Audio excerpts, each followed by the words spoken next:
आदरणीय आयोजक आणि अर्थप्रेमी श्रोते, इथं आल्या जेव्हा त्या बैठकीवरती बसण्याला सांगण्यात आलं, मोकळेपणाने सांगतो मनावरती दडपण आलं. कारण अशा बैठकीवर कोणी बसायचं याचे आपल्या महाराष्ट्राच्या संस्कृतीमध्ये खूप मोठे संकेत आहेत. आणि माझी सगळीच कारकीर्द ही पूर्णपणे अर्थाशी निगडीत आहे आणि ती बैठक परमार्थाशी निगडीत आहे. त्यामुळे त्या खुर्चीत बसण्याचं धाडस मनापासून झालं नाही. परंतु समाजशास्त्राचे संकेत, त्या संस्थेचे संकेत म्हणून पहिले उपचाराचे आदर सत्कार बैस्तोवर तिथं बसलो. भारतीय अर्थकारण हे गणित कशासाठी आता महत्वाचं होत चाललंय त्याची एक कळत नकळत मिळालेली पावती आहे की नाही. अन्यथा तुम्ही मला सांगा ना की एका धर्मस्थळाच्या एका उत्सवी व्याख्यानमालेमध्ये अर्थकारण हा विषय काय आहे. खरं म्हणजे आपल्या संस्कृतीमध्ये अर्थ आणि परमार्थ या एका नाण्याच्या दोन बाजूंनी असल्याचं परस्पर विरोधी बाजू आहे. हे आहेत प्रसिद्ध अर्थतज्ञ डॉक्टर चंद्रशेखर टिळक यांची अनेक पुस्तकं व्याख्यानं प्रसिद्ध आहेत.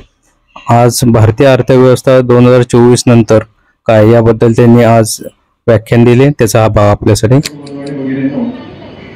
डॉक्टर टिळक आपल्याकडे मागे आले होते, करोनापूर्व काळात आले होते आणि त्यांच्या ज्ञानाचा फायदा आपल्याला मिळालेला होता. त्यांचा थोडक्यात परिचय करून देतो. ते निवृत्त कार्यकारी उपाध्यक्ष NSDL समूह, एकूण 40 वर्षे वित्तीय क्षेत्रात कार्यरत, त्यापैकी NSDL मध्ये 22 वर्ष, सेबी 2 वर्ष आणि मुंबई शेअर बाजार 8 वर्ष. कार्यकारी उपाध्यक्ष, चीफ रिस्क ऑफिसर आणि राष्ट्रीय प्रमुख, राष्ट्रीय पेन्शन योजना म्हणजे NPS हा निवृत्त होतानाचा त्यांचा पदभार होता. हर्षद मेहता, केतन पारेख सारख्या गाजलेल्या आर्थिक घोटाळ्यामध्ये ते तपासणी अधिकारी होते. 3 माजी पंतप्रधान म्हणजे नरसिंहराव, डॉक्टर मनमोहन सिंग आणि अटल बिहारी वाजपेयी यांच्याकडून त्यांना प्रत्यक्ष भेटीचे आमंत्रण आणि आर्थिक चर्चा त्यांची त्या ठिकाणी झाली होती. याबरोबर त्यावेळेचे गुजरातचे मुख्यमंत्री आणि आत्ताचे पंतप्रधान नरेंद्र मोदी यांच्याबरोबर सुद्धा त्यांच्या त्या काही इंटरॅक्शन झाल्या होत्या आणि आर्थिक सल्ला त्यांनी त्या ठिकाणी त्यांना दिलेला होता. 1988 पासून दरवर्षी केंद्रीय अर्थसंकल्प विश्लेषण याबाबत कैलासवासी नानी पालखीवाला यांचा विक्रम 2023 साली त्यांनी पार पाडला. आतापर्यंत देशात आणि परदेशात मिळून 4700 व्याख्यानं त्यांची झालेली आहेत. याबरोबरच आतापर्यंत 3800 लेख आणि 32 पुस्तके आणि त्यांच्या 78 आवृत्त्या निघालेल्या आहेत. अशा ज्ञानसंपन्न माणसाचं आता आपल्याला मार्गदर्शन लागणार आहे. तुम्हाला सगळ्यांना कल्पना आहे त्यानुसार अर्थकारण 2024 साली नंतर असा आहे. एकंदरीतच मी बोलायला उभं कधी राहतो याचा पाऊसवार वगैरे असावी. आणि अर्थकारण 2024 आणि नंतरचं सगळ्यात पहिलं वैशिष्ट्य कदाचित हेच असेल की वेळी अवेळी आणि अकाळी पाऊस अशाही काही घटना असतील का. काही गमतीचे, काही तात्कालिकतेचे संदर्भ सोडून या विषयाकडे येताना फक्त एक कळकळीची विनंती तुम्हाला आणि मला करतो. सध्या आपल्या देशामध्ये ज्या पद्धतीनं लोकसभेच्या निवडणुका चालू आहेत आणि त्यामुळे निवडणुकांची आचारसंहिता ही सुरू आहे, तशीच निदान पुढची 1 तासभर आपण काही विचारसंहिता मी वक्ता म्हणून आणि तुम्ही श्रोते म्हणून बाळगूया. आपल्या वैयक्तिक आयुष्यामध्ये आपली राजकीय रंगसंगती कोणतीही असली तरी शक्यतो माझं विवेचन संपेपर्यंत आपण आपली ती राजकीय रंगसंगती या सभामंडपाच्या बाहेर ठेवूया. ती असायला माझा जरा सुद्धा विरोध नाही. मी पक्का लोकशाहीवादी मनुष्य आहे. त्याची 2 कारणं की मुळात माझं आडनाव टिळक आहे, त्यामुळे लोकशाहीवादी असण्यापासून गत्यंतर नव्हतं.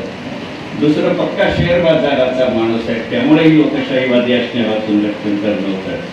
आणि माझ्या लग्नाला आता 38 वर्ष होऊन गेले. सुखाचा संसार करायचा असेल तर बायको म्हणते त्याला हो म्हणण्यावाचून लोकशाही टिकत नाही, याचीही मला पूर्ण कल्पना आहे. एवढंच नव्हे तर मुळातच आज एका वेगळ्या पद्धतीने आपल्या देशाच्या अर्थव्यवस्थेकडे बघण्याची गरज आहे का, हा विषय सांगण्याची आवश्यकता आहे. खरं म्हणजे माझा परिचय हळवे साहेबांनी करून दिलाय, त्याबद्दल सगळ्यात पहिल्यांदा मनापासून त्यांचे आभार मानतो. याचं कारण असं की 26 मे 2020 ला वयाची 60 वर्ष पूर्ण झाली म्हणून मी NSDL मधनं सेवानिवृत्त झालो. आणि तेव्हापासून गेली 4 वर्ष मी पूर्णपणे घरी आहे. घरनं काही कामं करता येतील तेवढी कन्सल्टन्सी करत असतो. त्यामुळे त्याच्या आधीच्या 33-34 वर्षात झालं नव्हतं ते गेल्या 4 वर्षामध्ये होत आहे. आणि मी माझ्या बायकोच्या कंटिन्युअस कन्करंट आणि कन्सिस्टंट ऑडिट घातली आहे. आणि कोणत्याही ऑडिटरची भूमिका ही मुळात तुमचा दोष पाहण्याची असते. त्यामुळे अशा औपचारिकता म्हणून का होईना, परंतु जेव्हा ओळख करून दिली जाते त्यावेळेला मनोमन जरा बरं वाटतं, याविषयी कोणतीही शंका नाही. हे केवळ चव्हाट्या लावायचं म्हणून केलेली सुरुवात नाही आहे. आज आपल्या भारताच्या अर्थव्यवस्थेची जी काही स्थिती आहे ते पाहू जाता असे अनेक संदर्भ आपल्या लक्षामध्ये येतील. मगाशी सांगितलं गेलं की निवृत्त होताना मी नॅशनल पेन्शन सिस्टम म्हणजे NPSचा जवळजवळ 10 वर्ष राष्ट्रीय प्रमुख होतो. मी ज्या वेळेला हा कारभार घेतला तेव्हा आपल्या देशातल्या कोणत्याही राज्यानं NPS स्वीकारलेलं नव्हतं. आणि मी रिटायर झालो त्यावेळेला शेवटच्या लेह लडाख सकट सगळी 32च्या 32 राज्य यांनी NPS स्वीकारलेलं होतं. या निमित्तानं या 10 वर्षामध्ये आपल्या प्रत्येक राज्यात किमान 80 वेळा जाण्याची संधी मला मिळाली. आणि या अनुभवाच्या आधारावरती मी भारतीय अर्थकारण 2024 आणि नंतर या विषयाचं सुतोवाच तुमच्या पुढे करणार आहे. व तुमच्या लक्षात आलं असेल की मगाशी हळदसाहेबांनी हेही सांगितलं की हर्षद मेहता, केतन पारेख या दोन्ही प्रकरणांचा मी घोटाळ्यांचा असं म्हणू, दोन्ही प्रकरणांमध्ये मी पूर्णपणे मुख्य तपासणी अधिकारी म्हणून काम केलं आहे. त्यामुळे शेअर बाजार, गुंतवणूक क्षेत्र याच्याशीही निगडीत असे संदर्भ आहेत.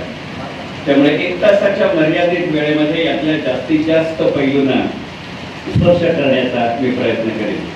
स्पर्श असण्यासाठी म्हटलं की यातला प्रत्येक पैलू खरं सांगायचं म्हणजे किमान 1 तासाच्या विवेचनाचा विषय आहे. आज एक त्याची झलक देतो की जर तुम्हाला योग्य वाटली तर चंद्रशेखर टिळक याच नावाचं माझं YouTube चॅनल आहे. साधारणपणे आजपर्यंत त्याचे 5000 सबस्क्रायबर आहेत आणि 3.5 लाखाहून जास्त व्ह्यूज आहेत. दर आठवड्यामध्ये 3दा बुधवार, शुक्रवार आणि रविवार मी बाजार गप्पा म्हणून सकाळी 7 वाजता एक व्हिडिओ रिलीज करतो. 23 मार्च ते 26 मे दररोज सकाळी 6:30 वाजता मी शेखर 64 या मालिकेमध्ये वेगवेगळे भाग घेतोय, ते जरूर बघा. हे सांगण्याचं कारण असं की इतक्या वेगवेगळ्या आणि विविध अँगलनी किंवा भूमिकातून भारतीय अर्थकारण 2024 कडे पाहण्याचा माझा विचार असेल. याच्यामध्ये काही राजकीय सापेक्षता जरूर असेल, पण त्याच्या पलीकडे जात भारतीय अर्थकारणाकडे पाहण्याचा माझा विचार असेल. आणि म्हणून मी मागाशी आपल्याला कळकळीची विनंती केली की आपली राजकीय रंगसंगती निदान पुढचा 1 तास तरी आपण या सभागृहाच्या बाहेर करू. भारतीय अर्थकारण 2024 आणि नंतर हे पाहत असताना मुळात 2024 या आर्थिक वर्षाची किंवा कॅलेंडर वर्षाची काय वैशिष्ट्ये आहेत याचा नेमका विचार करण्याची अत्यंत आवश्यकता आहे. 2024 हे वर्ष असं आहे की एकूण जगाच्या लोकसंख्येच्या किमान 60% लोकसंख्या ही या ना त्या स्वरूपामध्ये निवडणुकांना सामोरी जाते. आपल्यापैकी सगळ्यांना कल्पना आहे की रशियामधल्या निवडणुका पार पडल्या.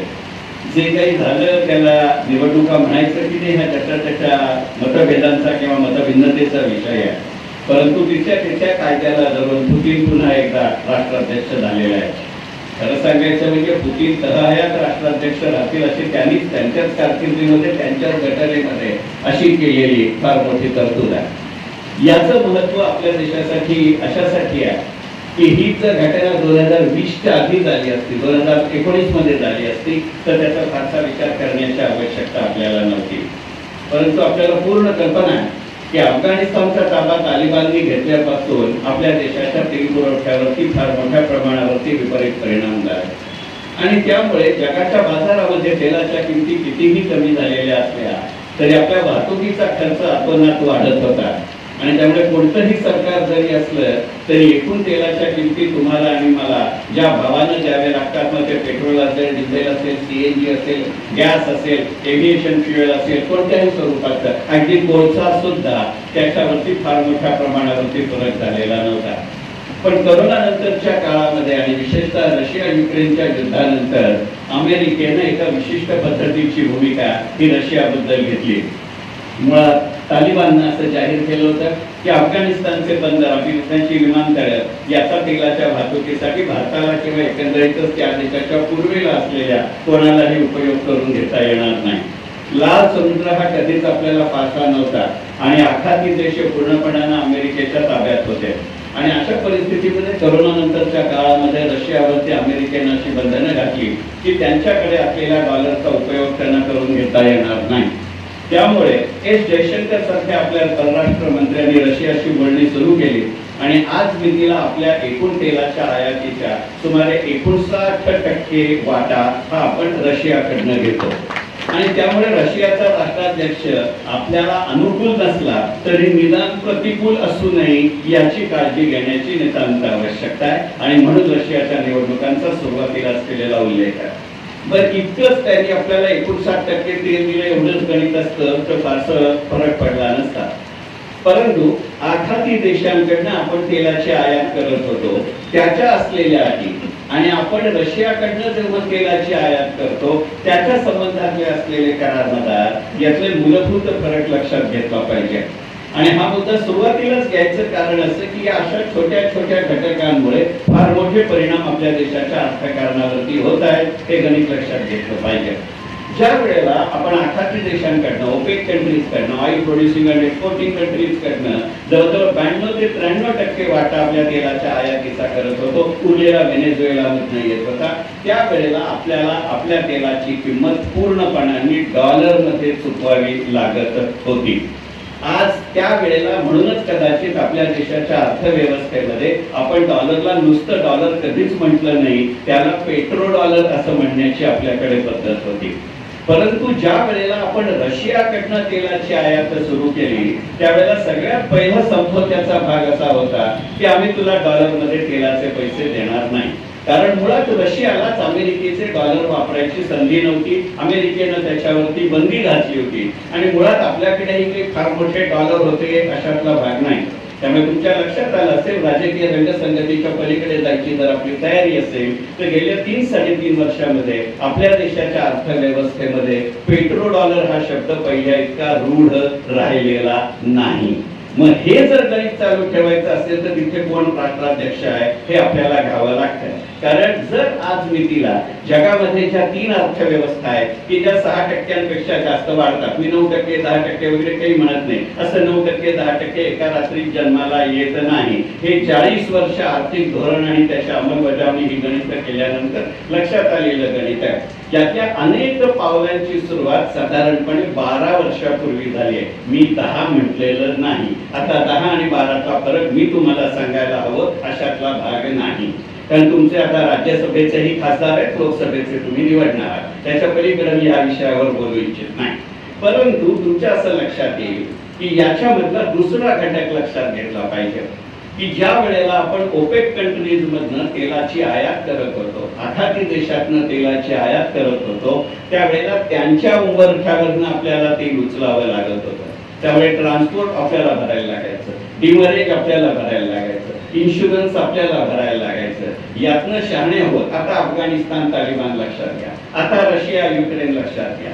या परिस्थितीमध्ये विचार करत असताना केवळ आपण त्यांना डॉलरमध्ये पैसे देऊ असं म्हटलेलं नाही. आता त्यांना असं सांगितलं की रशिया जे मला तेल देईल ते तेल माझ्या बंदरामध्ये आलं पाहिजे. त्यामुळे ट्रान्सपोर्ट माझी नाही, इन्शुरन्स माझं नाही, डिमरेज माझं नाही. हे गणित लक्षात घ्या. हे अर्थकारणाला अत्यावश्यक गोष्ट आहे. आता तुमच्या लक्षात येईल की याचं संरक्षण करायची जबाबदारी आपण नाकारलेली नाही. याचे जे वेगवेगळे संबंध असतात ते लक्षात घेतले पाहिजे की साहजिकच रशियाच्या बरोबरीनं रशियापासून तेल निघाल्यापासून आपल्या देशाच्या बंदरांमध्ये पोहोचेपर्यंत इतर गोष्टींची अत्यावश्यकता आहे. रशिया त्याला संरक्षण देईलच, पण त्याच्या बरोबरीनं भारतीय लष्कर, भारतीय आरमार, भारतीय वायुदल यांचंही गणित द्यावं लागतं. कारण येणाऱ्या देशातले 6 देश चीनला अंकित आहेत हे गणित लक्षात घेऊ. श्रीलंकेची 2 बंदरं पास केल्याशिवाय आपल्याकडे रशियातलं जहाज येऊ शकत नाही आणि श्रीलंकेची 6 पैकी 4 बंदरं चीन चालवतं हे लक्षात घेऊ. म्यानमारची 4 पैकी 3 बंदरं चीन चालवतं हे लक्षात घेऊ. नेपाळ कधी कोणाकडे आहे हे आपल्याला माहिती नाही, पण सुदैवानं त्याला बंदर नाही, निदान ते आपल्याला लागत नाही, कारण नेपाळला समुद्र किनाराच नाही, त्यामुळे बंदर नाही. पाकिस्तान बद्दलच्या घडामोडी त्यातनं जन्माला येतात हे लक्षात घेऊ. आणि या तेलाशीच आपल्या भूदलाच्या, नौदलाच्या, आरमाराच्या हालचाली अवलंबून आहेत हे गणित लक्षात घेऊ. तिथे माझ्यापेक्षा वयाने मोठी अनेक जाणकार माणसं या क्षेत्रातली आहेत, पण आपण स्वतःलाच प्रश्न विचारूया की गेल्या 2 वर्षांचा अपवाद वगळला तर आपण कधीतरी वाचलं होतं का की भारतीय आरमारानं लाल समुद्र म्हणजे रेड सी पर्यंत एखाद्या बोटीचा पाठलाग करून ती बोट सोडवली? ते आता या 2च वर्षात होतं. या योगायोगाच्या गोष्टी नसतात. आंतरराष्ट्रीय अर्थकारण हे मराठी मालिकांचं संवाद लेखन नाही. आणि मग याचाही जर विचार करायचा झाला तर या 2 गोष्टींचा भारतीय अर्थकारणावरती होणाऱ्या परिणामांचा विचार करावा लागेल. म्हणून रशियाच्या निवडणुकांपासून सुरुवात केली. याच्या बरोबरीनं त्याचे दुसरेही कसे फायदे असतात हे लक्षात घेतलं पाहिजे. कारण रशियातल्या निवडणुका होऊन गेल्या, पाकिस्तानातल्याही निवडणुका होऊन गेल्या. पुन्हा पाकिस्तानमध्ये जे झालं त्याला निवडणूक म्हणायचं की नाही मला माहिती नाही, परंतु ती निवडणूक आहे. आणि तिथे ज्या पद्धतीची सरकार निर्मितीची आणि सरकार स्थिर होण्याची, आता स्थिर म्हणजे काय असतं त्याचा सापेक्ष भाग आहे, या प्रक्रियेमध्ये जी असलेली गणित आहे त्याचाही विचार आपल्याला जरूर करावा लागतो. जर रशियाच्या निवडणुकीचा संबंध आपल्या देशातल्या तेलाशी असेल तर पाकिस्तान मधल्या निवडणुकांचा संबंध त्यांनी आपल्यावर लादलेल्या घोषित किंवा अघोषित, प्रत्यक्ष किंवा अप्रत्यक्ष युद्धाशी असतो. हे गणित आपण लक्षात घेऊ. आणि कोणत्याही अर्थव्यवस्थेला कधीच युद्ध परवडत नसतं, परंतु भारताच्या दृष्टिकोनातून या युद्धाचे होत असलेले परिणाम हे आपण लक्षात घेऊ. तो मुद्दा म्हणून स्वतंत्रपणाने नंतर मांडतो. म्हणजे रशियाच्या बरोबरीनं पाकिस्तानच्याही निवडणुका झाल्या, आपल्याकडेही पडघम वाजायला लागले. पण सुदैवानं 4 जूनला मतमोजणी होईस्तोवर आपल्याकडे आचारसंहिता आहे, त्यामुळे फार मोठे धोरणात्मक निर्णय घेतले जातील अशातला भाग नाहीये. लोकसभेच्या निवडणुकांच्या बरोबरीनं 4 राज्यांच्या विधानसभांच्या निवडणुकाही होत आहेत. म्हणजे संसद आणि या 4 राज्यांच्या विधानसभा इथे सरकारचे शपथविधी झाल्यानंतर ज्या वेळेला आचारसंहिता संपेल त्याच्यानंतरच्या 6 महिन्यात म्हणजे जुलै ते डिसेंबर मध्ये आपल्या देशातल्या 5 राज्यांच्या निवडणुका व्हायच्या. त्यात महाराष्ट्र असेल की नाही त्याची चर्चा करण्याची ही जागा नाही. मी भारतीय अर्थकारण 2024 वरती आहे. भारतीय राजकारणाविषयी नंतर कधीतरी बोलावं तर घेऊ. त्यामुळे एकाच भाषणात 2 भाषणं करून मी माझ्या अर्थकारणावर विपरीत परिणाम होऊ देऊ इच्छित नाही. जर तिसरा मुद्दा लक्षात घ्यायचा झाला तर इंग्लंडमध्येही आपल्या बरोबरीनं आता निवडणुकांचे पडघम गाजत आहेत. ऋषी सुनक किती काळ अजून अर्थमंत्री किंवा पंतप्रधान राहतील याचा विचार केला पाहिजे. त्यातली एक मूव करून झाली आहे. सुधा मूर्ती राज्यसभेच्या खासदार उगाच फक्त नसतात. सुधा मूर्ती गेली अनेक वर्ष काम करतायत, याचाही संदर्भ लक्षात घेऊ. आणि साधारणपणे आपल्या निवडणुका झाल्यानंतर अमेरिकेमध्ये राष्ट्राध्यक्षपदाच्या निवडणुका होत आहेत. आता त्याच्यामधला संबंध जरा लक्षात घेऊ. मगाशी रशियाचं वैशिष्ट्य दिलं. पुतीन जेव्हा राष्ट्राध्यक्ष म्हणून आता निवडून आले त्याच्यानंतरचं त्यांचं पहिलं वाक्य हे लक्षात घेण्याजोगं आहे. म्हणजे एका दगडात किती पक्षी मारता येतात त्याची ही गणित आहे आणि त्याचा तुमच्या माझ्या राष्ट्रीय अर्थकारणावर परिणाम होतो. म्हणून हे गणित लक्षात घेतलं पाहिजे. त्यामुळे भारतीय अर्थकारण 2024 आणि नंतर असा विचार करत असताना त्याचा पहिला घटक हा आहे की आंतरराष्ट्रीय राजकारणाचा आपल्यावरती नेमका किती, कसा आणि कधी परिणाम होईल. नव्यानं राष्ट्राध्यक्ष म्हणून निवडून आल्या रशियाच्या पुतीन यांनी केलेलं पहिलं विधान असं होतं की अमेरिकेच्या राष्ट्राध्यक्षपदाच्या निवडणुकीत ट्रम्प यांच्यापेक्षा बायडेन निवडून आले तर ते जास्त योग्य ठरेल, कारण बायडेन जास्त अनुभवी आहे. आता याला नाक खुपसणं असं म्हणतात की नाही. ज्या माणसाच्या निवडणुकांविषयी शंका आहे तो म्हणतो बायडेन निवडून आलेला बरे. अरे तुला काय घेणं देणं आहे. त्यांना इनडायरेक्टली असं सांगायचंय की ट्रम्प हाही पुतीन यांच्यासारखा, ट्रम्प हाही साऊथ कोरियाच्या सारखा, ट्रम्प हाही चीनच्या राष्ट्राध्यक्षासारखा आणि ट्रम्प हाही गेल्या 10 वर्षाच्या भारताच्या पंतप्रधानांसारखा जरा वेगळ्या प्रकारचा माणूस आहे. मी वेगळं म्हटलंय, बाकी कोणतंही विशेषण मी वापरलं नाही. हे पुढच्या क्षणाला नेमकं काय करतील हे सांगता येणं कठीण असतं. तुलनेनं बायडेन वयानं, स्वभावानं आणि राजकीय इच्छाशक्तीनं जरा तुकडा आहे, त्यामुळे त्यांना पॉकेट करता येणं शक्य होईल. हे आपण म्हणायच्या ऐवजी रशियाने म्हटलं का हे मी तुमच्यावर सोडतो, म्हणजे भारतीय अर्थकारण 2024 आणि नंतरची एक दिशा स्पष्ट होईल. हे करण्याचं कारण काय हे लक्षात घेऊ आणि हा मुद्दा मांडता यावा म्हणून मगाशी मी सांगितलं की आपल्या देशातल्या प्रत्येक राज्यात मी 80 वेळा जाऊन आलोय. नुसतंच जाऊन आलोय असं नव्हे, हर्षद मेहता, केतन पारेख यांच्या घोटाळ्याचा मी तपासणी अधिकारी होतो असंही नव्हे, त्यातल्या 2 पूर्वांचलच्या राज्यामध्ये किडनॅप होण्याचाही स्वानुभव माझ्या बायोडेटामध्ये लिहिलाय. दुर्दैवानं तो जाहीर बायोडेटा लिहिता येत नाही. परंतु याचे होणारे फरक आपण लक्षात घेऊया. कारण याचा संबंध चीनशी, याचा संबंध रशियाशी, याचा संबंध युक्रेनशी, याचा संबंध इस्रायलशी, याचा संबंध हमासशी आहे, याचा संबंध इराणशी आहे, याचा संबंध पाकिस्तानच्या दुसऱ्या बाजूच्या सीमारेषेवरनं त्याच्या होणाऱ्या हल्ल्यांशी आहे. हे गणित लक्षात घ्या. या सगळ्यात समान असलेला धागा हा चीन, त्याचा भारतीय अर्थकारणाशी असलेला संबंध आपण लक्षात घेऊ. तुमच्या लक्षात आलं असेल तर आता अगदी 4 दिवसापूर्वी सगळ्यांनी ती पेपरमध्ये बातमी वाचली असेल की भारत सरकारनं, माझं पुढचं वाक्य नीट ऐका, भारत सरकारनं 65,000 कोटी रुपयांची हिंदुस्तान एरोनॉटिक्स लिमिटेडला एक ऑर्डर दिली आहे आणि त्याच्याबद्दलच्या होकाराचे संकेत 3 महिन्यात द्यावेत असं सांगितलंय. भारतीय अर्थकारण 2024 हे लक्षात घ्या. अमेरिका आणि चीन हे जगातले 2 देश असे आहेत की ज्यांच्यासाठी कोणी ना कोणीतरी सतत युद्धात असणं ही राजकीय गरज असण्यापेक्षा आर्थिक गरज असते. अमेरिकी अर्थव्यवस्थेच्या 30% जास्त वाटा हा डिफेन्स एक्सपोर्ट मधनं येतो. चीनी अर्थव्यवस्थेच्या 11% जास्त वाटा हा डिफेन्स एक्सपोर्ट वरनं येतो.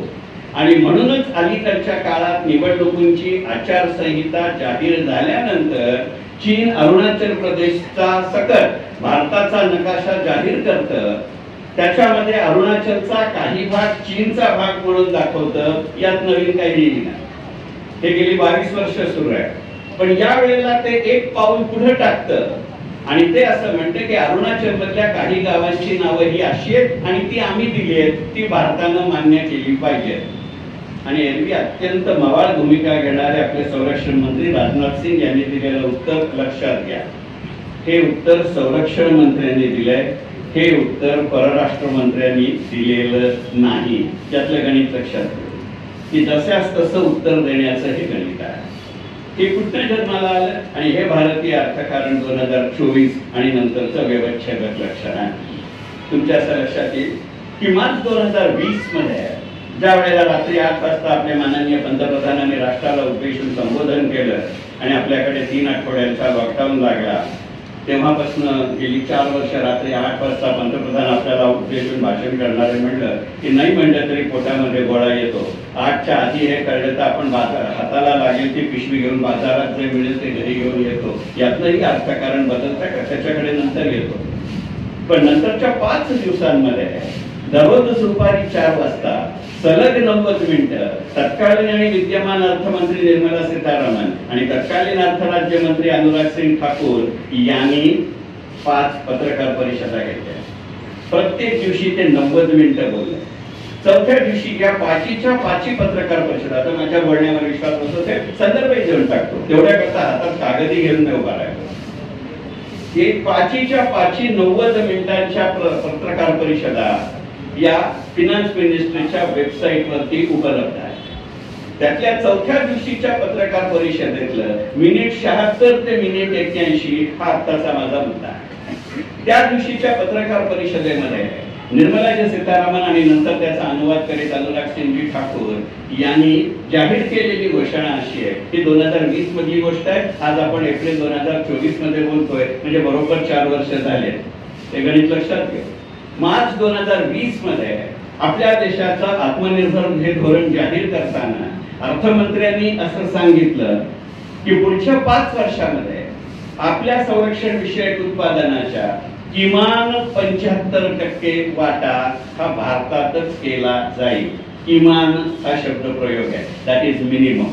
त्याच्यापेक्षा जास्त होऊ शकतो. पुढची घोषणा जास्त महत्वाची आहे.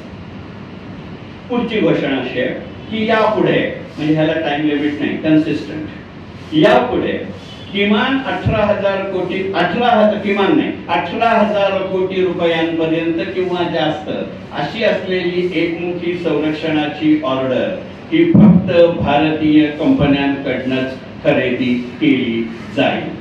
दोन्ही शब्द प्रयोग नीट लक्षात घेऊ. भारतीय अर्थकारण 2024 आणि नंतरची ही गोष्ट आहे. या घोषणेनंतर हिंदुस्तान एरोनॉटिक्स लिमिटेड काय आहे शेअर म्हणून आणि कंपनी म्हणून विचार करा. भारत डायनामिक्स लिमिटेड BDL काय आहे विचार करा. भारत इलेक्ट्रॉनिक्स लिमिटेड BEL काय आहे विचार करा. BEL सरकारी कंपनी 92.84% वाटा केंद्र सरकारकडे आहे. तरीही BEL ने गेल्या 3 वर्षात कमीत कमी 12 वेळा इंटरिम डिव्हिडंड दिला. स्प्लिट ऑफ फेस व्हॅल्यू केलं. जे शेअर्स मध्ये गुंतवणूक करतात त्यांना कल्पना आहे तीच company split of face value करते, ज्याला आता सुरू असलेल्या त्यांच्या आर्थिक कामगिरीची कमान चढती राहील पुढे भविष्य काळात याची खात्री असते. माझगाव डॉकचं काय झालं विचार करू. टाटा मोटर्सचं काय झालं विचार करू. आयशर मोटर्सचं काय झालं विचार करू. त्याच्याच बरोबरीने अपोलो टायर्स आणि महिंद्राचं काय झालं विचार करू. आता याचा अर्थ तुमच्या लक्षात येईल की 2020 पर्यंत आपण देश म्हणून संरक्षण म्हटल्यानंतर आपल्या 4 सीमांचं संरक्षण एवढंच गणित होतं.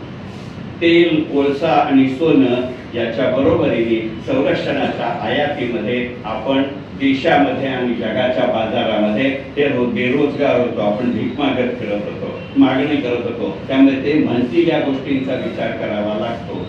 आज या डिफेन्स सेक्टरचा भारताच्या अर्थव्यवस्थेमध्ये फक्त जो 2019 साली 3.2% GDP मध्ये वाटा होता तो आता 7.8% आहे.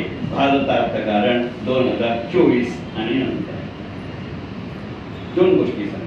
त्या कशा पाहता येतात, कशा वेगवेगळ्या गोष्टींनी त्याच्याशी संबंध असतो ते लक्षात घेण्याचं काय. आणि हे सांगण्याचं कारण असं की हे कदाचित व्यवच्छेदक लक्षण. त्यामुळे अमेरिका आणि चीनला वाटणारी भीती अशी आहे की हा माझा उद्या काही प्रमाणात तरी कॉम्पिटिटर होऊ शकतो का. ही केवळ एकमेव बातमी नाही आहे. तुमच्या असं लक्षात येईल की गेल्या काही दिवसांपूर्वी हिंदुस्तान एरोनॉटिक्सच्या संबंधामध्ये एक बातमी आली. साधारणपणे अशा पद्धतीची बातमी आपल्याला लार्सन टुब्रो बद्दल वाचायची सवय होती. इकॉनॉमिक टाइम्स बिझनेस लाईनच्या साधारणपणे पान नंबर 3 वरती डाव्या बाजूला जो कॉलम येतो त्या छोट्या छोट्या बातम्या येतात आणि मग आपण म्हणायचो की लार्सन टुब्रोला 11,000 कोटींची ऑर्डर पेंडिंग आहे. तशी हिंदुस्तान एरोनॉटिक्स लिमिटेडची बातमी होती 10,700 कोटी रुपयांची निर्यात ऑर्डर पेंडिंग म्हणजे ऑर्डर मिळाले, अजून मिळायची, अजून व्हायचे. तुमच्यापैकी अनेकांचा संरक्षण क्षेत्राशी संबंध असेल. मी कम्प्युटर प्रोग्रामर म्हणून ICL UK मध्ये माझ्या करिअरची सुरुवात केली आणि माझा पहिला प्रोग्राम मी डिफेन्स इंडस्ट्री करता गेले. शेवटी प्रत्येक पहिली गोष्ट आवडती असते. त्यामुळे जेव्हा मी 10,700 कोटी आणि माझगाव डॉक असा वाचलं माझा अँटिना वरती गेला. मी म्हटलं माझी वाचनात मिस्टेक होती. कारण माझगाव डॉक काय बनवतं, माझगाव डॉक एक वॉरशिप बनवतं, माझगाव डॉक एक सबमरीन बनवतं आणि कितीही कमी कॉस्टिंग धरलं तरी एक वॉरशिप किंवा एक सबमरीन म्हणजे किमान 1,00,000 कोटी असतात. मग म्हटलं हे 10,700 कोटी कुठून येत आहे. मला वाटलं माझी वाचताना मिस्टेक झाली म्हणून 3दा पेपर पाहिला, नाही ते 10,700च होते. म्हणून इकॉनॉमिक टाइम्स मध्ये मी पूर्वी बरेच लेख लिहायचो, त्यामुळे तिथले एडिटोरियल वाले माहिती होते. म्हणून त्याला फोन केला आणि विचारले 10,700 बरोबर आहे का. तो म्हणला मी प्रेस रिलीज तुला पाठवू का किंवा माझगाव डॉकच्या वेबसाईट वरती आहे. तुमच्या लक्षात येते का याचा अर्थ असा की कुठच्याही प्रकारचा डिमडिम पिटवला गेला नसेल, कुठच्याही प्रकारची तुतारी किंवा बिगुल वाजवलं गेलं नसेल, कोणत्याही राजकीय पक्षाची निशाणी मला अभिप्रेत नाही. तर एक गोष्ट नक्की आहे की माझगाव डॉकनं त्याच्या स्पेअर पार्ट्सची आणि सर्व्हिसेसची निर्यात सुरू केली आहे. भारतीय अर्थकारण 2023. याच्यामध्ये राजकारण कुठे आहे, ते अर्थकारण आहे. केवळ त्या डिफेन्स मध्ये अशातला काही नाही, त्याचा होणारा परिणाम लक्षात घेऊ.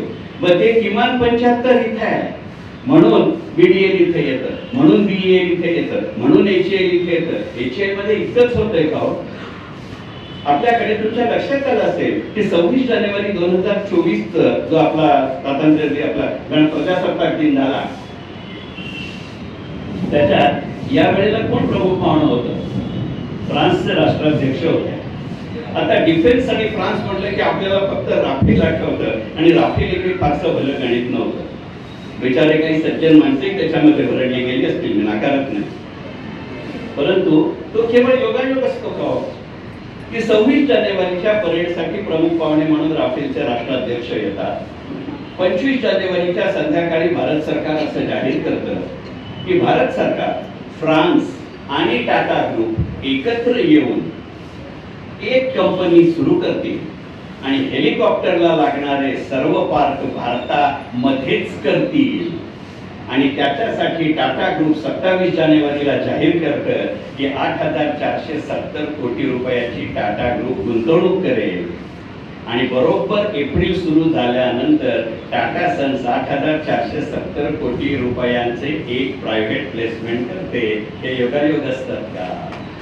म्हणजे इंटरनल सोर्सेस ऑफ फायनान्स मधनं मी डिफेन्स कडे जातो असा जर त्याचा अर्थ असेल नव्हे तोच आहे, तर भारतीय अर्थकारण 2024 आणि नंतर मध्ये डिफेन्स म्हणजे फक्त पाकिस्तानशी युद्ध, चीनशी युद्ध असं नसतं. हे गणित लक्षात घ्यावं लागेल. असं जर विचार करायचा असेल तर याची पार्श्वभूमी कुठेतरी 1 रँक 1 पेन्शन असते का? याची पार्श्वभूमी कुठेतरी अग्निवीर असते का? त्याच्या अंमलबजावणीमध्ये चुका झाल्या असतील तर त्याच्याकडे बघितलं जाईल. याचा अर्थ तुम्ही आता सैन्यात भरती होताना केवळ युद्धावरती लढायची आवश्यकता नाही, या बाकीच्याही गोष्टी पाहता येतात. असं भारतीय अर्थकारण 2024 आणि नंतर आहे का याचा विचार. केवळ शिक्षण ही महत्वाची इंडस्ट्री आहे म्हणून मी हे विधान करतोय अशातला भाग नाही, पण त्याचे सर्वंकष परिणाम किती वेगवेगळ्या पद्धतीने होतात.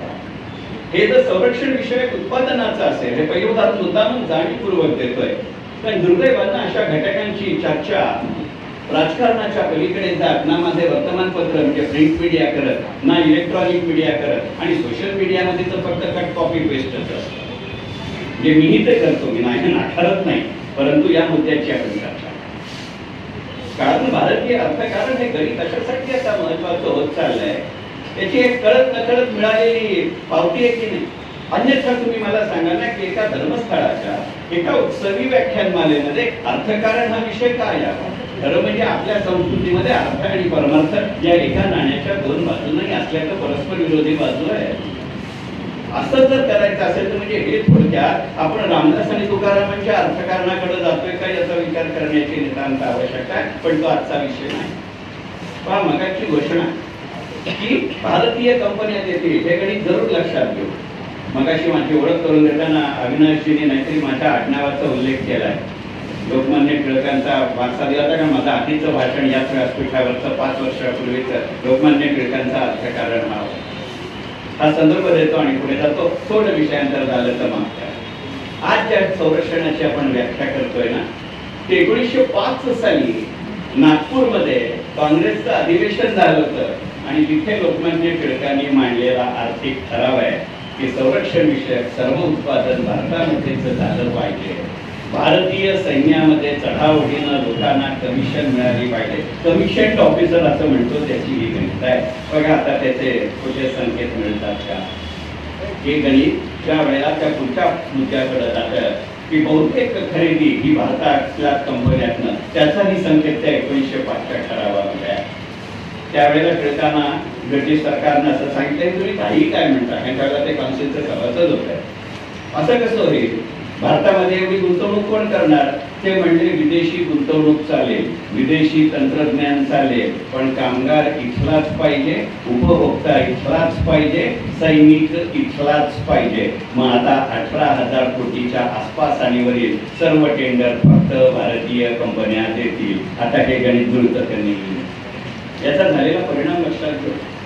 आपल्याला सगळ्यांना माहिती आहे की टाटा मोटर्स गेले 2 दिवस त्याचे शेअर्सचे बाजारभाव खाली येत आहेत, हे मला माहिती आहे, कारण माझे त्या विषयात फॉलोअर असलेली काही माणसं इथे आहेत त्याची मला कल्पना आहे. परंतु तुमच्या असं लक्षात असेल की टाटा स्टीलनं कोरस आणि टाटा मोटर्सनं जगवार एकाच वेळेला 9 वर्षापूर्वी घेतलं होतं, सॉरी 11 वर्षापूर्वी घेतलं होतं. आणि त्यावेळेला जगवार आणि कोरस दोन्हीचे फार मोठ्या प्रमाणावरती लॉसेस होते. आणि त्यामुळे टाटा मोटर्स आणि टाटा स्टील हा संपूर्ण ग्रुपच किंवा संपूर्ण कंपनीज ही लॉसमध्ये गेली. आणि टाटा मोटर्स आणि टाटा स्टील या भारतीय गुंतवणूकदार आणि भारतीय अर्थकारणाची एक जुनी आवडती नस आहे. म्हणजे 1988 साली जेव्हा मी मुंबई शेअर बाजारात नोकरीला लागलो तेव्हा मला काही पेन्शन वगैरे नव्हतं. तर जुन्या जाणत्या ब्रोकरने मला 88 साली सांगितलं होतं की बाकी काही करू नकोस, दर महिन्याला टाटा मोटर्सचा एक आणि टाटा स्टीलचा एक शेअर जोवर तू नोकरी करतोयस तोवर घेत राहा, नंतर हे शेअर तुला पेन्शन देतील. त्या परिस्थितीमध्ये हे राहिले नव्हते. पण ही घोषणा झाली आणि 2.5 ते 3 वर्षानंतर टाटा मोटर्सनं असं जाहीर केलं की आमच्या स्टँडअलोन रिझल्ट्समध्ये मी प्रॉफिटमध्ये आहे, पण माझ्या कन्सॉलिडेटेड रिझल्टमध्ये मी लॉसमध्ये आहे. स्टँडअलोन म्हणजे भारतीय ऑपरेशन्स आणि कन्सॉलिडेटेड म्हणजे जगवार आणि भारतीय कंपनी. तुमच्या लक्षात आलं असेल की गेल्या वेळेला 31 डिसेंबरचे निकाल जाहीर करताना टाटा मोटर्सनं जाहीर केलं की आता आम्ही स्टँड अलोनमध्येही प्रॉफिटमध्ये आहोत आणि आम्ही कन्सॉलिडेटेडमध्येही प्रॉफिटमध्ये आहोत. आणि तिथेही उल्लेख केला आणि टाटा स्टीलच्या निकालाचाही उल्लेख केला. हीच परिस्थिती टाटा स्टील आणि कोरसमध्ये आहे, कारण डिफेन्सला यंत्रासाठीही स्टील लागतं. ती किती सकारात्मक घटना आहे की टाटा मोटर्सनी इतकंच सांगितलं नाही तर 3 आठवड्यापूर्वी आपल्याला असं सांगितलं की आम्ही प्रक्रिया सुरू केली आहे. आत्ताच्या टाटा मोटर्सच्या एकाच कंपनीमध्ये जगवार आहे, त्याच कंपनीमध्ये पॅसेंजर व्हेकल, त्याच कंपनीमध्ये कमर्शियल व्हेकल आहे. आता आम्ही टाटा मोटर्स 2 कंपन्यांमध्ये करतो. एका कंपनीमध्ये पॅसेंजर कमर्शियल व्हेकल आणि जगवार बनेल, दुसऱ्या कंपनीमध्ये पॅसेंजर व्हेकल बनेल आणि ह्या दोन्ही कंपन्या पहिल्या दिवसापासून लिस्टेड असतील. आता टाटा मोटरचा 1 शेअर ज्यांच्याकडे आहे त्यांना या दोन्ही कंपन्यांचा प्रत्येकी 1 शेअर मिळेल. अर्थकारणाची दिशा लक्षात घ्या. टाटा ग्रुप हा सहजासहजी पटकन आपल्या सगळ्या कंपन्या लिस्ट करण्याच्या भानगडीत पडणारा शेअर नाही, कारण तो स्वतः आपल्या शेअरमध्ये खेळत नाही. तरीही जेव्हा तो असं सांगतो याचा अर्थ युरोपियन मार्केट कोणाच्या ताब्यात आहे, कारण त्याच्या आधीच्या आठवड्यात टाटा मोटरने जाहीर केलंय इंग्लंडमध्ये 8,500 कोटी पाऊंडांची गुंतवणूक करून मोटर हब बनेल भारतीय अर्थकारण 2024 आणि नंतर. पहिल्यांदा मी तुझी कंपनी घेतली, आता मार्केट घेतोय असं सांगणार का? याचा संरक्षणाशी संबंध आहे का? याचं उत्तर हो असं आहे. आणि म्हणून भारतीय अर्थकारण 2024 आणि नंतर. पुढचा डिफेन्सवरती पुढे जाणार वेळ आली तर नंतर कधी बोलता येईल. भारतीय अर्थकारण 2024 त्याचं दुसरं क्षेत्र असेल स्पेस रिसर्च किंवा स्पेस लॉन्चिंग. हाही मुद्दा सुरुवातीला घ्यायचं कारण सांगतो की याच्यावरती पुरेशी चर्चा होत नाही. तुम्हाला जर हे माझे मुद्दे पटत असतील तर माझ्या मोदी अर्थकारण नीती रणनीती आणि भारतीय अर्थकारण या दोन्ही पुस्तकांच्या खरेदीचा जरूर विचार करा. हा कमर्शियल ब्रेक घेतला, आता पुढे स्पेस रिसर्चचा जर विचार करायचा झाला तर 2 वेगळ्या पद्धतीने करावा लागेल. तो योगायोग आहे की नाही मला माहिती, कारण मी माझा काही ज्योतिषशास्त्राचा अभ्यास, पण माझा अर्थशास्त्राचा थोडाफार अभ्यास आहे. मगाशी अविनाशजी म्हणले तसं 1988 सालपासून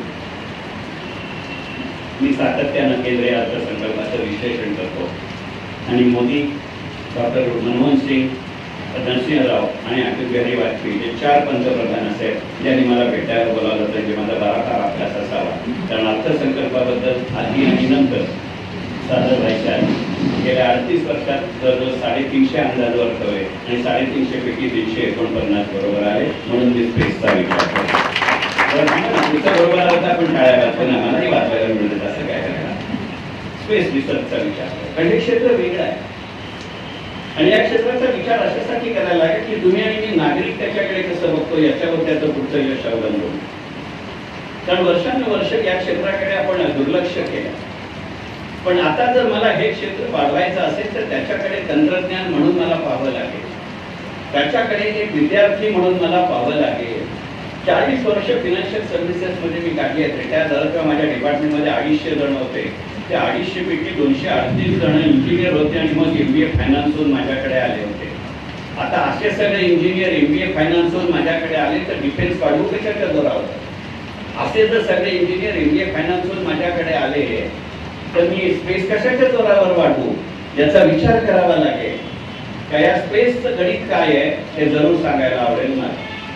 या स्पेसचं गणित अशासाठी महत्वाचं आहे की तुमच्या लक्षात आलं असेल की 2014ला जेव्हा पहिल्यांदा नरेंद्र मोदींनी पंतप्रधान पदाची शपथ घेतली, 26 मेला घेतली.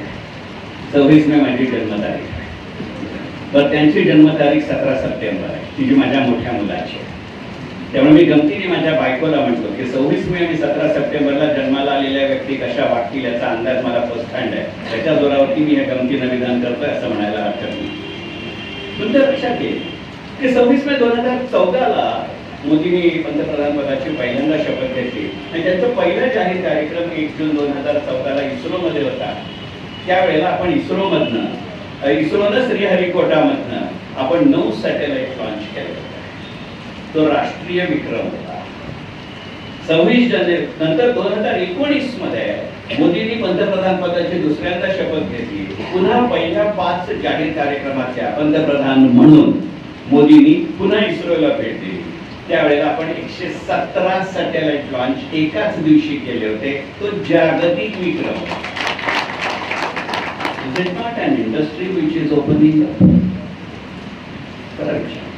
पण त्या 117 पैकी 19 वेगवेगळ्या देशांनी आपल्याला सॅटेलाइट लॉन्च करायला दिले होते, आपले नव्हते.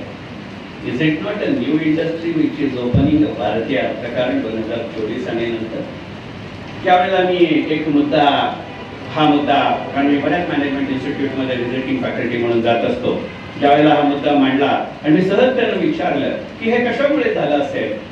तर ही तरुण मुलं फार मला आवडतात, फर्स्ट क्लास असतात, एकदम फ्रँक सांगतात आणि अभ्यास करून घेतात. त्यामुळे ते प्रोफेसर्सना टोवरती ठेवतात. माझे मित्र धनेश्वर पुढे बसले, तेही माझ्यासारखे लेक्चर्स घेतात. त्यामुळे त्या मुलांना शिकवायला जायचं म्हणजे व्याप होतो, कारण आपल्याला अभ्यास करावा लागतो. त्याला आधीच्या नोट्स वाचून नाही जात आहे. ते म्हणले काय नाही सर, त्याने अंडरकटिंग केलं असेल. His reference was to the state from which our prime minister is coming. मला त्यामुळे वाटलं असेल कदाचित. मी म्हटलं तर हे गणित पाहूया. आता बघा, भारतीय अर्थकारण 2024 आणि नंतर इथे हे गणित आहे. म्हणून अमेरिका तुमच्या बाजूला नाहीये, म्हणून चीन तुमच्या बाजूला नाहीये, कारण ते माझे कॉम्पिटिटर आहे. मी रेट कटिंग केलं म्हणून ते माझ्याकडे नव्हते आले. त्यांना अजून 4 पर्याय होते, त्यातला एक अमेरिका आहे, एक चीन आहे. पुन्हा डिफेन्सचे संदर्भ जोडा, कारण हे कॅपिटल इंटेन्सिव्ह आहे, हे टेक्नॉलॉजी इंटेन्सिव्ह आहे, खर्च आधी करावा लागतो आणि जमलं तर पैसा नंतर येतो. काही कोटी नव्हे, काही हजार कोटी रुपयांची मला गुंतवणूक अपफ्रंट करावी लागते. उगाच नाही. आता रॉकेटरी नावाचा सिनेमा येईल, that becomes a talk of the town. मग तुमच्या असं लक्षात येईल की एक मोठी टीका गेल्या 10-11 वर्षातल्या सरकारांवरती केली गेली. मी 10-11 म्हटलं, मी 10 नाही म्हटले.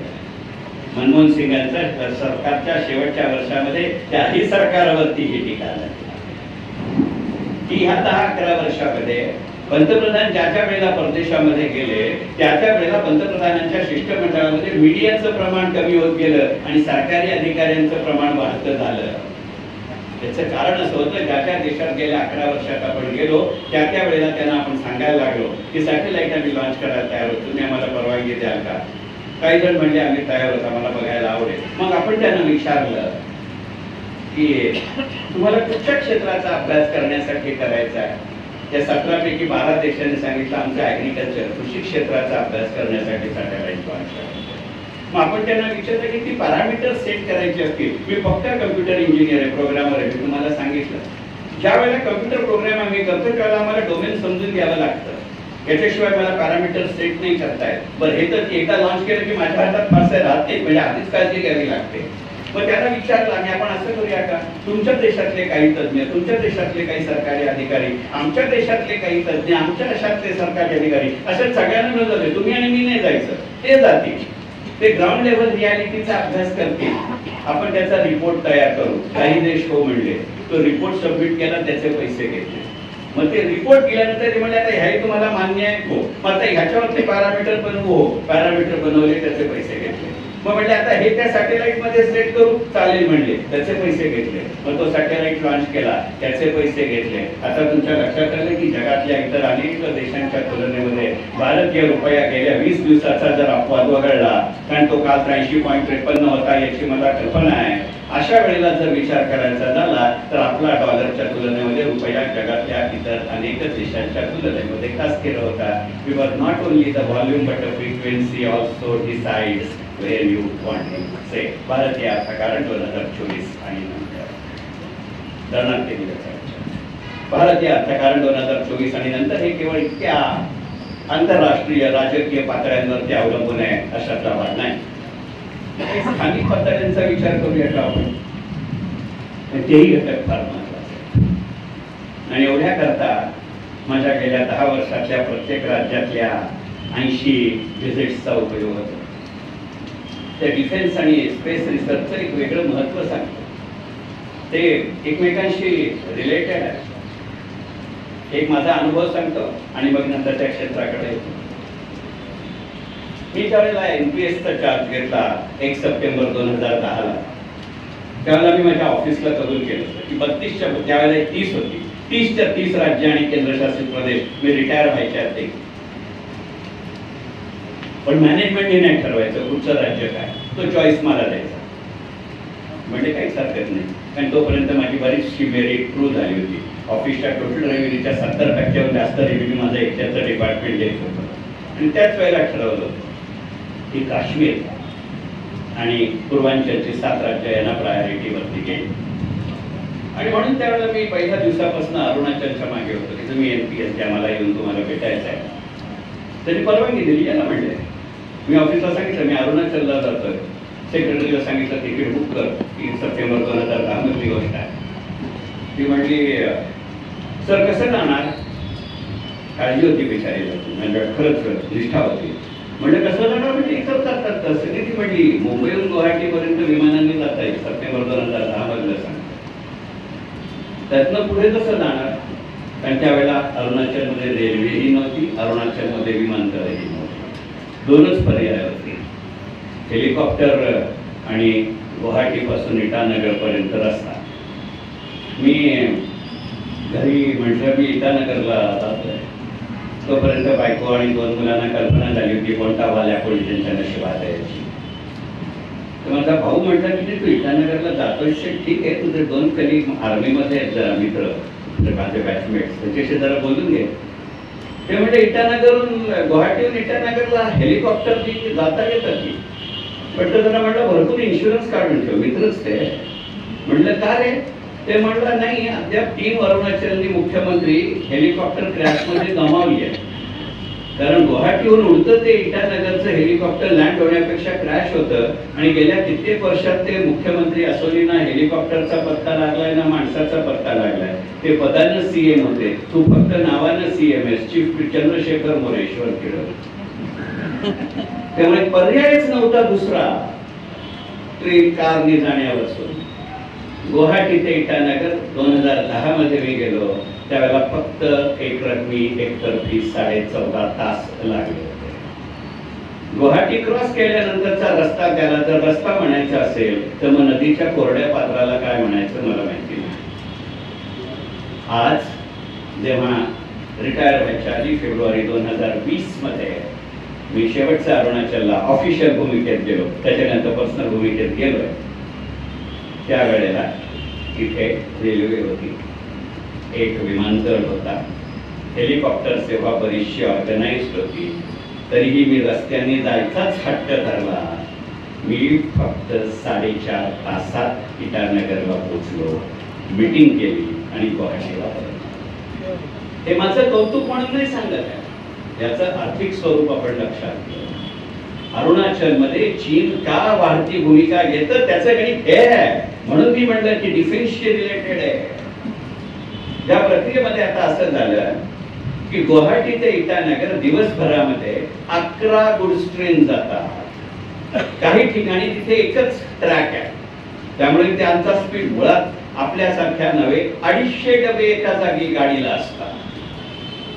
बर तो भन्नाट मनुष्य नितीन जयराम गडकरी त्यांनी नुसते रस्तेच नाही ना बांधले, तो आणि अश्विनी वैष्णव एकत्र आले. 2 फार वेळी माणसं आहेत ती. भारतीय अर्थकारण 2024 साली नंतर त्या दोघांनी असं म्हणले की जुन्या बोगी नकोत, म्हणले वॅगन नकोत रेल्वेला, गुड्स ट्रेनला, ते फ्लॅग बॅड करू, त्याच्यावरती ट्रक चढवू.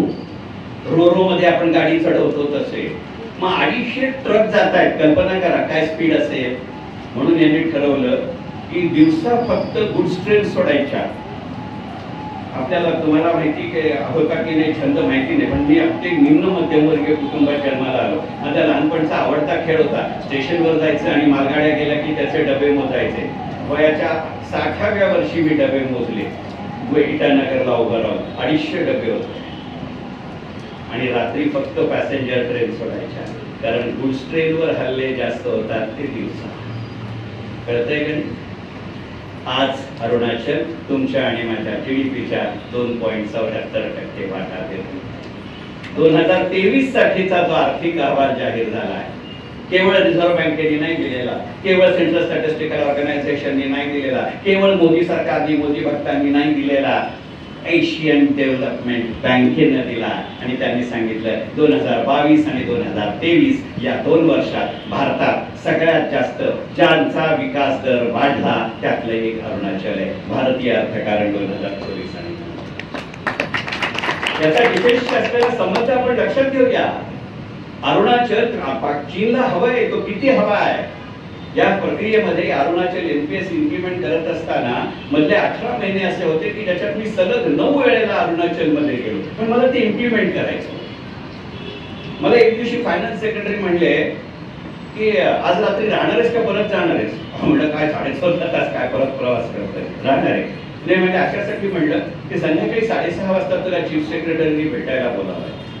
आपले चीफ सेक्रेटरी मला कशाला भेटायला वगैरे. त्याचं फायनान्स NPS एकदा इम्प्लिमेंट झाल्यानंतर त्यांचं काम नसतं काही. मी गेलो 5-6 तास मेसेज आला की आलात तरी चालेल म्हणून आम्ही दोघं गेलो. फक्त केबिन मध्ये नाही गेलो तर मला म्हणले टिळक तुम्हाला काही चीन मध्ये जायची इच्छा नाही का. काही जागा पिछा नव्हता मला. मी म्हटलं का आता हे कुठे आलं मध्येच. ते म्हणजे तुझ्या लक्षात नाही का आलं. म्हणलं चीन मला कशाला बोलवत आहे. NPS आपलं इंडियन प्रॉडक्ट. आता चीनला NPS इम्प्लिमेंट करायचं असेल त्यांच्या कंपनीने माझ्या कंपनीला बोलावलं तर मी किंवा माझं सहकारी जाऊ, पण ते कशाला मला बोलावणार आहे. म्हणजे त्याची तीच सांगते तुला व्हिसा मिळणार नाही याची तुला कल्पना आहे का. म्हटलं का.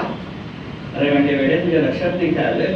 गेल्या 11 महिन्यामध्ये तू 10 वेळा अरुणाचल मध्ये आला आहेस आणि अशी ज्यांची हिस्ट्री असते त्यांचा 99% वेळेला चीन व्हिसा रिजेक्ट करतं. माझा स्वानुभव तो आहे. आता अरुणाचल मध्ये आपल्याला इनलँड परमिट लागतं, त्याचा डेटा हॅक होतो म्हणून आपण 5G कडनं 6G कडे जातो का. भारतीय अर्थकारण 2024 आणि नंतर आता लक्षात आलं किंवा रिजिजू पहिल्यांदा निवडून आला इटानगर मधनं. वैयक्तिक पातळीवर मजबूत काम आहे त्या माणसाचं. फार वेडा माणूस आहे. मगाच्या 2 वेड्या माणसांची नावं घेतली ना त्यातला येतो. तुमच्या लक्षात आहे. त्यांनी 1 जीप आणि 3 टेलिकॉम इंजिनियर बरोबर घेतले आणि आपल्या वॉर्डामधल्या 108 पोलची स्थिती सांगितली. इथे मला कळावं लागेल कारण आपण कोण कुठं जातो हा डेटा आपल्या गव्हर्नमेंटकडे यायच्या आधी चीनकडे जातो म्हणून तो माझा व्हिसा रिजेक्ट करतो. डॉक्टर मनमोहन सिंग आपले पंतप्रधान होते. डॉक्टर मनमोहन सिंग अरुणाचल मध्ये जायचे होते. डॉक्टर मनमोहन सिंग स्वतःच्या पंतप्रधान पदाच्या केबिन मधनं पालम एअरपोर्टला पोहोचलेही नव्हते तर चीननं प्रोटेस्ट रजिस्टर केला होता. त्याला आपण उत्तर देतोय. भारतीय अर्थकारण 2024 आणि करणार केंद्र. असंच एक दुसरं उदाहरण सांग.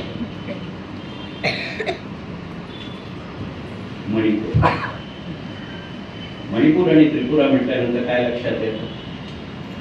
मेरिको सकारात्मक गोष्टी. स्पोर्ट्स हे भारतीय अर्थकारण 2024 आणि नंतरचं वेगळं महत्वाचं गणित आहे. गणित आपण लक्षात घेणार की नाही. कशाच्या जोरावरती जन्माला. मी कॉलेजमध्ये असताना केवळ फक्त इंटर कॉलेज डिबेट नाही केलं. स्टेट लेवलपर्यंत बॅडमिंटन खेळलो. तेव्हा आमच्या डोंबिवलीमध्ये म्हटलं गेलं हे असं काय खेळून आणि फुलं उडवून काय अर्थ पोट भरता येतं का. आज म्हणणार का आपण IPL नंतर. आज म्हणणार का वुमन हॉकी नंतर. हे कोणामुळे दिवस आले. मेरिकोममुळे आले. विषयांतर नाहीये. यातनं अर्थकारण बनतं. काय तुम्हाला ब्रँड अँबॅसेडर लागतो. Branding is another essential feature of भारतीय अर्थकारण 2024 आणि नंतर. मेरिकोम विषयी ही माहिती आपल्याला कोणी सांगणार नाही म्हणून सांग. मी काही तिचा ब्रँड अँबॅसेडर नाही, तिचा प्रवक्ता असण्याची शक्यताच नाही. वैयक्तिक आयुष्यामध्ये तिला ओळखतो ही गोष्ट काय. एका रात्रीत नाही जन्माला. आणि मग हे इन्फ्रास्ट्रक्चर हे भारतीय अर्थकारण 2024 आणि नंतर. भारतीय क्रिकेट संघात एका 11 पैकी 6 खेळाडू मुंबईचे असायचे. आज 11 वेगवेगळ्या गावातनं येतात की नाही. भुवनेश्वर कुमार काही मुंबईचा नाही. कुलदीप यादव काही मुंबईचा नाही. पण हे इतर स्पोर्ट्समध्ये जास्त होतं की नाही, कबड्डीमध्ये, प्रो कबड्डीमध्ये होतं की नाही, पण मग त्याचं इन्फ्रास्ट्रक्चर लागतं की नाही. मेरी कोमला 1992 साली लंडन ऑलिम्पिकमध्ये पहिलं मेडल मिळालं आणि ती आजपर्यंत, परवा तिने माघार घेतली आहे वयानुसार आणि हे बाकीच्या भानगडी तिच्या कोड ऑफ कंडक्टमध्ये आचारसंहितेतच वाटणाऱ्या. म्हणजे खोटं नाही सांगत, माझ्या मोठ्या मुलाला विचारा, तो BCCI मध्ये, त्याला मी 3 आठवड्यापूर्वी सांगितलं मला नाही वाटत मेरी कोम ऑलिम्पिकला जाईल. तो म्हटला का रे? म्हटलं ती बाई ना फार चांगली पाहिजे व्यक्ती म्हणून, ती हे जे बाकीचे चाळे चालू आहेत ना खालची ते ती मान्य करणारी नाही. तिचा किस्सा सांगतो, कारण this virtue has become a industry and that's why she is brand ambassador of my Indian sports. खऱ्या अर्थाने कौतुकानं आणि कर्तृत्वानं तिला आपण मिशन डे कॅम्प केलं होतं. काय आहे तिचं काम? हे भारतीय अर्थकारण आहे की केवळ स्पोर्ट्स नव्हे, त्याचं ब्रँडिंग. केवळ सचिन तेंडुलकरला बाहेरची कंपनी नाहीये हल्ली, इतरही कंपनी आहेत, कारण त्या याच्यामुळे त्याचं गणित सांग. 1992 ला त्यापासून सातत्यानं त्या स्त्रीनं वेगवेगळ्या स्पर्धांमध्ये मेडल मिळवले. आयुष्याच्या एका टप्प्यावरती मी NSDL मध्ये होतो, 22 वर्ष शेवटची, आणि आम्ही एक नवीन कन्सेप्ट डीमॅटची आपल्या देशात रुजवली होती. त्यामुळे CSR तेव्हा कायदाही नव्हता, पण आम्ही असं म्हणतो की नाही, असे जो नव्यानं काम करतो त्याचा एक छोटे खाली सत्कार की तो आमच्या जवळचा वाटतो म्हणून, आणि म्हणून आम्ही मेरी कोमचा करायचं ठरवलं होतं. ती म्हणली की त्यावेळेला ती राज्यसभेची खासदार नव्हती, तर ती म्हणली मी मुंबईत येणार असेल तेव्हा सांगते, जरूर येईल, मी तुमच्याशी बोलेन, जाहीर सभा वगैरे करू नका. आणि मग नंतर आम्हाला असं कळलं की अरे तिला बोलायचं जरा गडबड होईल का, ती केवळ शाल श्रीफळ स्मृतिचिन्ह याच्यावर भागत नाही, ती काही डोनेशन मागते. मग जेव्हा MPS मुळे माझा मणिपूरशी दररोजचा संबंध आला, दर 2 महिन्यांनी 3 महिन्यांनी एकदा जायला लागलं, तिथल्या अधिकाऱ्यांशी मैत्री झाली. ते एकदा ऑफिसची मीटिंग झाल्यानंतर मी त्यांना विचारलं, अरे बाबा मेरी कोम विषय आम्ही असं ऐकलं, ही गोष्ट खरी का?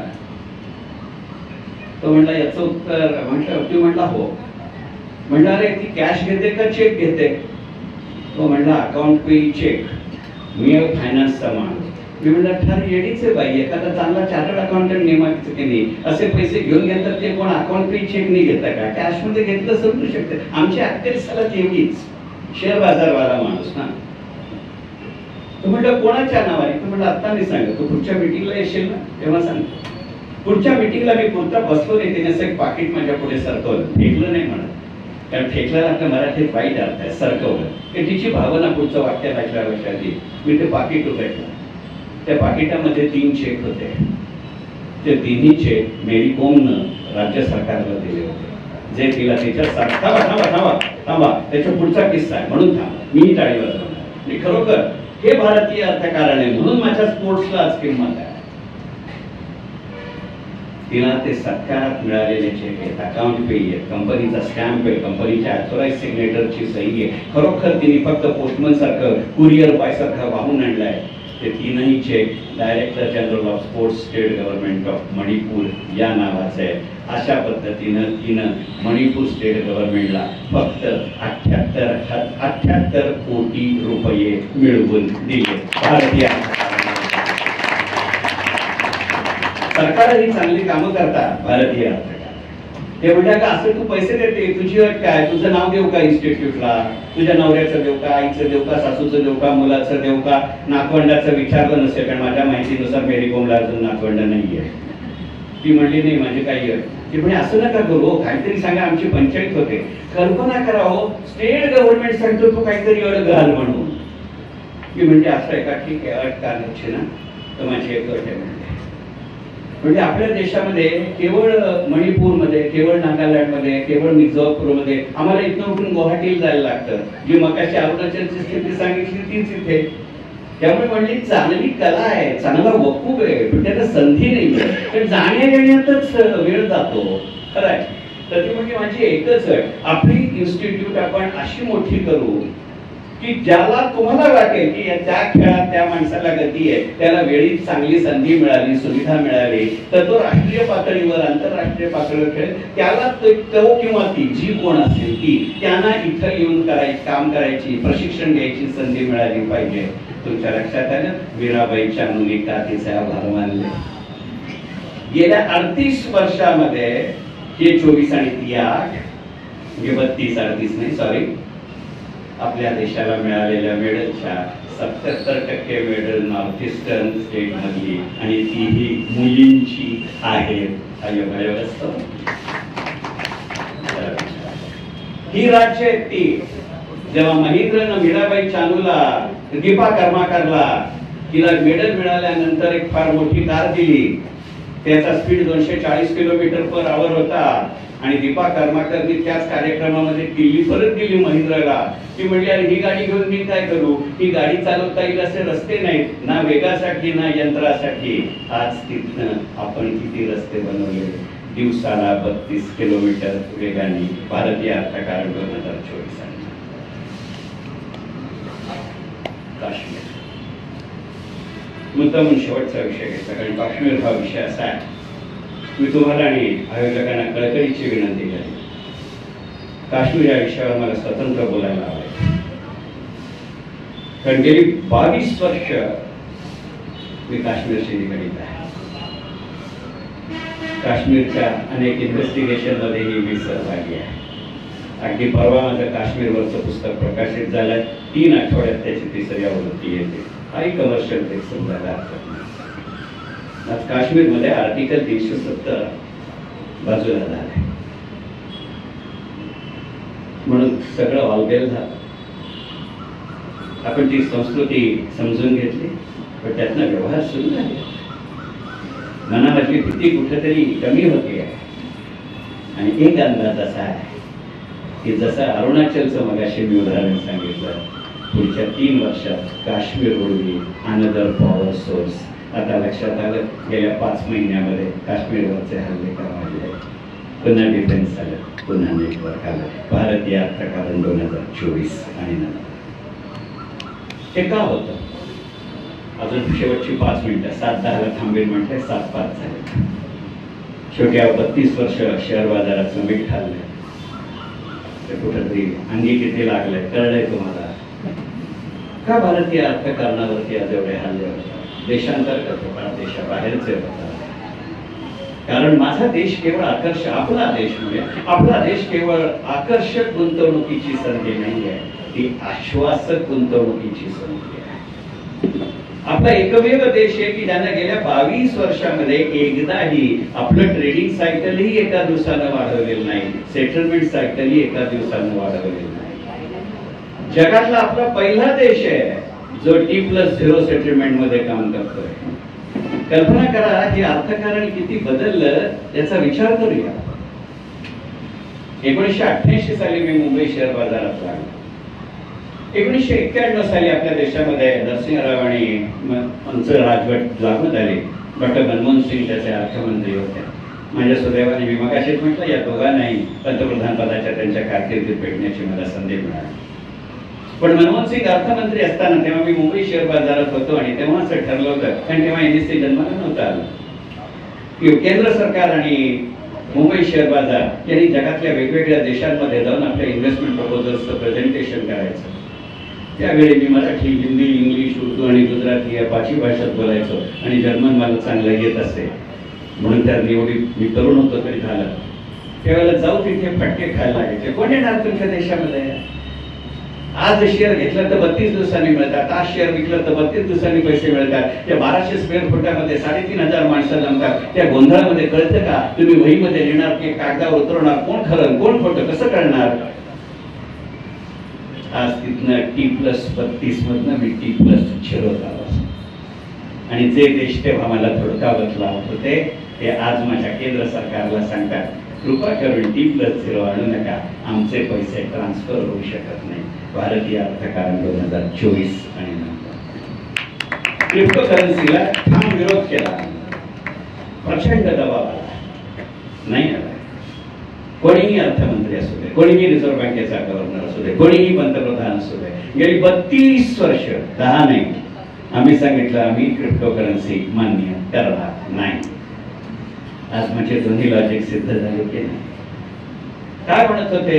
रघुराम राजांनी तेच म्हणले, रंगराजांनी तेच म्हणत होते आणि आज शक्तिकांत दासही तेच सांगतायत की का मी क्रिप्टो करन्सी मान्य करीत नाही. कारण क्रिप्टो करन्सी ही कोणत्याही देशाची सॉव्हरेन करन्सी नाही, त्याला कोणाचंही बॅकिंग नाही. माझ्या देशामध्ये अशी कायदेशीर संरचना नाही की तुमचं काही अडचण आली तर काय व्हा. आणि त्याच्याही पेक्षा आपण न सांगितलेलं गणित असं होतं की क्रिप्टोकरन्सीचा सगळ्यात मोठा युजर चीन आहे. तुमच्या लक्षात आलं की आज क्रिप्टोकरन्सी, बिटकॉइन हा शब्द आपण वापरतो, पण बिटकॉइन म्हणजेच एक क्रिप्टोकरन्सी आहे. एकूण 177 प्रकारच्या क्रिप्टोकरन्सी आहेत, त्यातला 62% व्यवहार बिटकॉइन मध्ये होता. बिटकॉइन आणि क्रिप्टोकरन्सी नाहीये. हे म्हणजे आपण फोटोकॉपी करायला जातो पण त्याला झेरॉक्स म्हणतो, पण झेरॉक्स नाही, फोटोकॉपी आहे. तसं ते बिटकॉइन आणि क्रिप्टो आहे. त्याचं बिल आता उघडं झालं की नाही. काय झालं? करोना आला, बरीच चीन बद्दलची वादावादी झाली, तो अपघाताने नाही, मुद्दामून सोडलाय वगैरे वगैरे, आणि अजूनही ते ठग पुरेसे गेलेले नाही. चीनला काही ना काहीतरी करणं क्रमप्राप्त होतं. म्हणून बरोबर बघा, ज्या आठवड्यामध्ये करोना आपल्या देशात आला असं आपण जाहीर केलं, जगातल्या 22 देशांनी राज्य केलं, जाहीर केलं, बरोबर त्याच आठवड्यात गलवान सीमेवरती चीननं 32 वर्षानंतर भारतीय सैन्याला भिडले. त्याच आठवड्यामध्ये चीनच्या सल्ल्यानुसार नेपाळी सीमेवरची आपली पोलीस चौकी अर्ध्या रात्रीत लष्करी चौकी केली नेपाळने. करन्सी त्याच्या शेरीला केल्या. म्हणून भारतीय अर्थकारण 2024 मधला शेवटचा मुद्दा तो आहे. चीनच्या असं लक्षात आलं की ही हवा फार गरम व्हायला लागली. विदेशी, विशेषतः युरोपियन देश यांना कुठेतरी चुचकारलं पाहिजे, म्हणून त्यांनी एका रात्रीत असं जाहीर केलं की तोपर्यंत चीनच्या कमोडिटी मार्केटमध्ये सेटलमेंटचे सिस्टम किंवा पेमेंटचं मेकॅनिझम म्हणून क्रिप्टोकरन्सी ऍक्सेप्टेबल करन्सी होती. चीनने एका रात्रीत जाहीर केलं. लोकशाही नसण्याचे अनेक फायदे असतात, तो हा आहे. तिथे म्हणले उद्यापासून क्रिप्टोकरन्सी नाही. तुमच्या लक्षात आले 167 पैकी 154 करन्सी तेव्हापासून आजपर्यंत लॉस मध्ये आहेत. आणि म्हणून आपण सांगत होतो ज्याचं महत्व माझ्या देशाच्या बाहेर ठरतं ती करन्सी मी मान्य करणार नाही. आपण इथेच थांबलो नाही, आपण डिजिटल रुपया लॉन्च केला. जगातला पहिला देश आहे ज्याची सॉवरेन करन्सी डिजिटल फॉर्म मध्येही आहे आणि पेपर फॉर्म मध्येही आहे. आज डिजिटल रुपया जगातले 29 देश मान्य करतात. म्हणजे उद्याच्या फॉरेक्स मार्केटमधली डिजिटल रुपया ही महत्वाची करन्सी ठरू शकते भारतीय अर्थकारण 2024 आणि नंतर. करणार ते प्रश्न हा आहे. हेच इन्शुरन्स मध्ये होतं, हेच शेअर बाजारात होतं. इतके दिवस FII म्हणलं की आपल्याला असं वाटायचं की माझ्याकडे येतील. आज किती भारतीय कंपन्या, परकीय कंपन्या ताब्यात घेत आहेत. टाटा ग्रुप काय करताय, आपण राहणार की नाही यांच्या बाजूने. पूर्वी विदेशी कंपन्या आपल्याकडे लिस्ट व्हायच्या, आता भारतीय कंपन्या नासडॅक मध्ये लिस्ट होतात. पूर्वी परदेशी लोक आमच्याकडे म्युच्युअल फंड आणायचे, आता मोतीलाल ओसवाल, बराक पारिक, असित सिंग मेहतासारखे लोक इथं म्युच्युअल फंड निर्माण करतात आणि अमेरिकी कंपन्यांमध्ये शेअर्सची गुंतवणूक करतात. भारतीय अर्थकारण 2024 आणि नंतर हे का महत्वाचं असतं हे सांगतो. 1 मिनिट घेतो आहे, एकानंतर आरती आणि पुढचा कार्यक्रम याची मला कल्पना आहे. तुमच्या लक्षात येत, जर मला माझी करन्सी स्टेबल ठेवायची असेल, 83.53 हे कधीच टॉलरेबल नाहीच आहे. मी डॉलर होऊ शकत नाही, मी पाऊंड होऊ शकत नाही, हे मला मान्य आहे, पण माझी इच्छाच नाही ना डॉलर किंवा पाऊंड व्हायची. मी रुपये म्हणून उभा राहील ना. त्याच्यासाठी मी काय करणार हे महत्वाचं आहे की नाही. माझा चीनी अर्थव्यवस्थेचा खूप अभ्यास आहे, कारण माझा चीनशी व्यावसायिक माझ्या भूमिकेमध्ये 32 वर्ष संबंध होता. ती काय भन्नाट माणसं आहे त्याची मला पूर्ण कल्पना. पण चीन का आज पेड करन्सी ठेवू शकतं, त्याच्या चलनाचं मूल्य ते ठरवतील असं का म्हणलं जातं. पेडचा कुठचाही वेगळा अर्थ घेऊन आता संध्याकाळची वेळ असली तरी सुद्धा आपण एका धार्मिक क्षेत्रात ठाण्यात उभे होतो.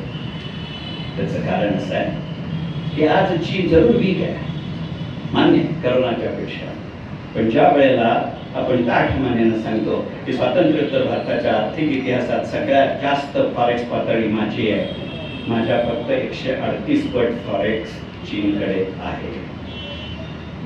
तो काय कशाच्या जोरावर हे करतो, तर जे चीनच्या बाहेर राहतात, आपल्या परिभाषेत बोलायचं म्हणजे नॉन रेसिडेंट चायनीज, ते त्यांच्या दर मासिक उत्पन्नाच्या 10% वाटा दर महिन्याला चीनमध्ये पाठवतात. आता फॉरेक्स कळलं. नॉन रेसिडेंट इंडियननी आपल्या भारतात पाठवलेल्या पैशाचं आपल्या फॉरेक्स रिझर्व्हचं प्रमाण वाढल्यानंतर 1.38% आहे. भारतीय अर्थकारण 2024 आणि नंतर. आता ट्रम्प का महत्वाचा कळलं, आता चीन का महत्वाचं कळलं, आता रशिया का महत्वाचं हे कळलं. मी एवढंच सांगेन की आयोजकांनी मला हा जो विषय तुमच्यासारख्या जाणकारांपुढे मांडायची संधी दिली त्याबद्दल तुमचे आणि त्यांचे मनापासून आभार मानताना